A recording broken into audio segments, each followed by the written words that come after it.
कोल्हापूर शहराच्या हद्दवाढीचा प्रश्न पुन्हा एकदा आता तापताना दिसतोय। या हद्दवाढीला अनेक गावांचा तीव्र विरोध आहे।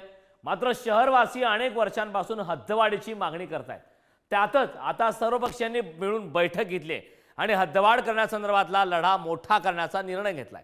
त्यामुळे पुन्हा एकदा कोल्हापूरच्या हद्दवाढीचा प्रश्न चांगलाच पेटण्याची शक्यता आहे। कोल्हापूर शहराची हद्दवाढ व्हावी यासाठी अनेक वर्षांपासून लढा सुरू आहे। राज्यातल्या अनेक शहरात हद्दवाढ झाली, मात्र कोल्हापूर 1 इंचानं सुद्धा वाढलं नाही। महापालिकेनं हद्दवाढीसाठी 6 वेळा प्रस्ताव शासनाला पाठवलेत, परंतु राजकीय विरोधामुळे ते अद्याप जैसे थेच आहेत। त्यामुळे आता कोल्हापूरची हद्दवाढ झालीच पाहिजे यासाठी कोल्हापूर शहरात सर्वपक्षीय हद्दवाढ कृती समितीनं आक्रमक भूमिका घेतली आहे। सध्या स्थितीत कोल्हापूर शहराचं क्षेत्र 66.82 चौरस किलोमीटर इतकं आहे। प्रस्तावित हद्दवाढ सामील गावाचं क्षेत्र 122.42 चौरस किलोमीटर आहे। हद्दवाढीनंतर महानगरपालिकेचं क्षेत्र 189.24 चौरस किलोमीटर इतके होणार आहे। 18 गावांसह 2 MIDCचा कोल्हापूर हद्दीत समावेश करावा असा प्रस्ताव ठेवण्यात आलाय। आता आमदार असतील, खासदार असतील, हे लोकप्रतिनिधी आहेत, यांना तर आम्ही असं म्हटलेलंच आहे, तुमचा आम्हाला पाठिंबा हवा आहे। जर कोण लोकप्रतिनिधी आमच्यामध्ये सहभागी होत नसतील तर त्यांच्या दारात जाऊन सुद्धा अगदी जाग करण्यासाठी झांज पथक आणि बेंजो लावून या ठिकाणी त्यांना जागृत करण्याचं काम आमच्या हद्दवाढ कृती समितीच्या मध्ये ठरलेलं आहे। सध्या कोल्हापूर शहराच्या हद्दवाढीसाठी पोषक वातावरण तयार झालंय। एकूण 18 गावांसह 2 MIDCचा कोल्हापूर हद्दीत समावेश करावा असा प्रस्ताव आहे। मात्र संबंधित सर्वच गावांनी हद्दवाढीसाठी विरोध दर्शवलाय।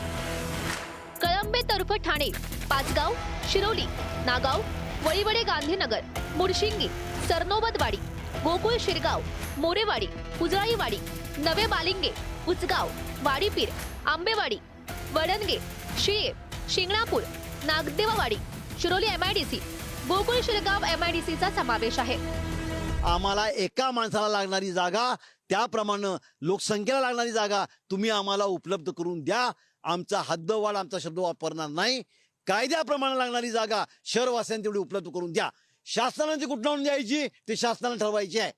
53 वर्ष आम्ही पाया पडलो, निवेदन दिली, चर्चा केल्या, कालपासून ते आम्ही बंद केले। रस्त्यावरची लढाई आता कोणी बी येऊ द्या आमच्या आडवं, कोल्हापूर वासीय हद्दवाढ मिळवणार आणि करवून घेणार म्हणजे घेणारच।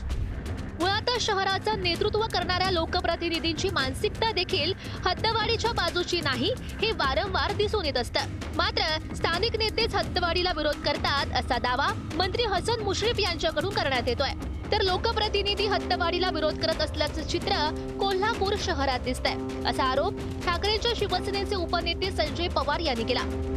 तू त्यामध्ये करायचं की आता लोकप्रतिनिधी आडवे येतात। आता मी अशी हद्दवाढ करणार म्हटलं की लगेच मोर्चे काढतात, हे सगळं होतंय। त्याला इच्छाशक्ती खंबीर पाहिजे।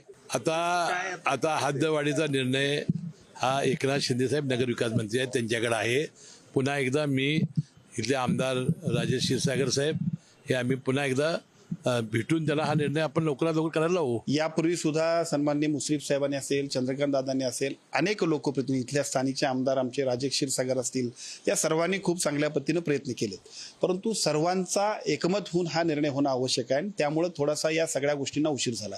निश्चितपणानं पालकमंत्री म्हणून त्या सर्वांचं समन्वय राखणं आणि त्या सगळ्यांची एकत्रित बैठक घेऊन योग्य समन्वयानं हद्दवाढ होण्यासाठी प्रयत्न करण्यासाठी पुढच्या टप्प्यात आपण बैठक बोलवतोय। हद्दवाढ झाली पाहिजे। मी सुद्धा इथला रहिवासी आहे। हद्दवाढीचे फायदे तोटे काय आहेत, त्या ग्रामीण भागातील लोक जी कोण याला तयार नाहीत त्यांना स्पष्ट भूमिका सांगणं जबाबदारी आहे। दिंडी आपण जे म्हणतो जाऊन तिथं लोकांच्या सभा घेणं गरजेचं आहे। ते प्रशासन कुठं कमी पडते, शासन कुठं कमी पडते। त्यांना भीती काय वाटते कोल्हापूर शहरात याला, ती भीती त्यांची दूर करणं गरजेचं आहे। ती जबाबदारी आहे, ती शासनाची आहे, लोकप्रतिनिधीची आहे, आणि म्हणून हद्दवाढ झालेली नाही आहे।